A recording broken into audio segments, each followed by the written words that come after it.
आज की कहानी है कालिदास की। कहते हैं कि एक बार कालिदास को बहुत अहंकार हो गया कि मेरे पास सभी प्रश्नों के उत्तर हैं।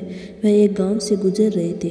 उन्हें प्यास लगी तो उन्होंने द्वार पर खड़े होकर आवाज़ लगाई, माते पानी पिला दीजिए, बड़ा पुण्य होगा। स्त्री बोली, बेटा तुम्हें जानती नहीं, पहले अपना परिचय दो।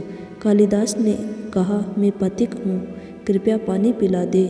स्त्री बोली, तुम पथिक कैसे हो सकते हो? पथिक तो केवल दो ही है, सूर्य व चंद्रमा, जो कभी रुकते नहीं, हमेशा चलते रहते हैं। तुम इनमें से कौन हो, सत्य बताओ। कालिदास ने कहा, मैं मेहमान हूँ। स्त्री बोली, तुम मेहमान कैसे हो सकते हो? संसार में दो ही मेहमान हैं, पहला धन, दूसरा यौवन। इन्हें जाने में समय नहीं लगता। सत्य बताओ, कौन हो तुम? कालिदास बोले, मैं सहनशील हूँ। स्त्री ने कहा, तुम सहनशील तो नहीं हो।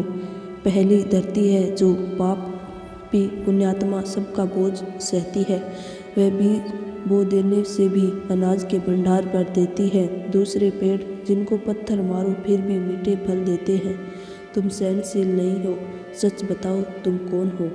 कालिदास बोले, मैं हठी हूँ। स्त्री बोली, फिर असत्य, हठी तो दो ही है, पहला नाखून, दूसरा केस, कितना भी काटो बार बार निकल आते हैं। सत्य कहो, कौन हो आप?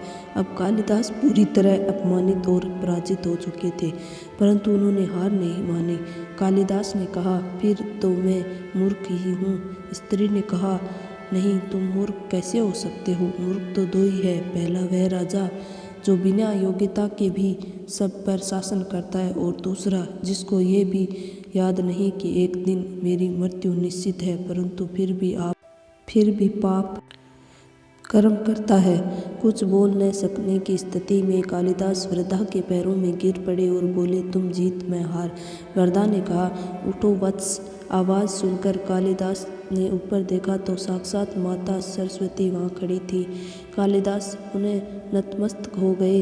माता ने कहा, शिक्षा से ज्ञान आता है, न कि अहंकार। तूने शिक्षा के बल पर प्राप्त मान और प्रतिष्ठा को ही अपनी उपलब्धि मान लिया और अहंकार कर बैठे, इसीलिए मुझे तुम्हारे चक्षु खोलने के लिए यहाँ स्वयं आना पड़ा।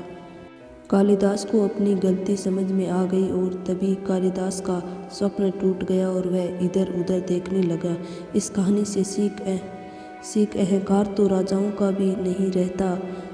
जहाँ मैं हूँ वहीं अहंकार का जन्म होता है। अपना बुरा वक्त इंसान को नहीं भूलना चाहिए, नहीं तो प्रभु की मार में आवाज़ नहीं होती। आपको वीडियो अच्छा लगा तो सब्सक्राइब जरूर करना। जय हिंद।